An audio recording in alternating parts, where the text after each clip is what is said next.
Dawat nako nga sa pagkakaron, iyahasa ka. Nakugwala nako sa akong tarong nga paghuna-huna. Pero basin, sakto jud ka.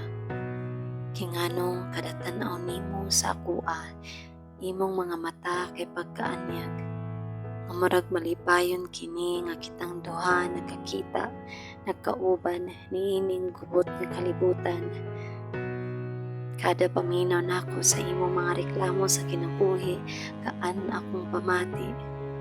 Kaysa imong kaguol sa ako animo gisulti ug moingon sab ka nanigaan imong kasintasin.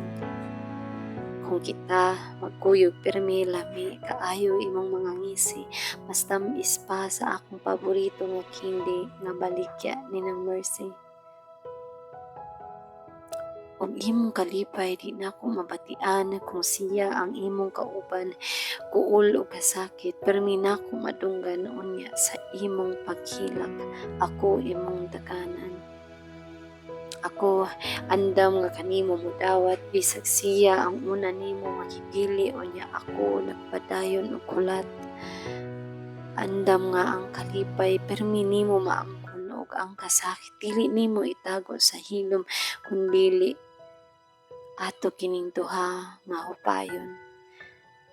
Pero sa pagpangutanan nako sa imuha atong usa ka gabi didto sa paborito nimo nga tambayanan tuol sa fuente nga ang magkakita dili pwede. Best friend ra ang imong kaya masukli. Kaysa inyong panaghigugmaay di nimo kaya ang mubuhi. Maong yahasa ka karon. Pero di ko muhunong sa paghandom nga basin kita ang gitagana nga mag-usa.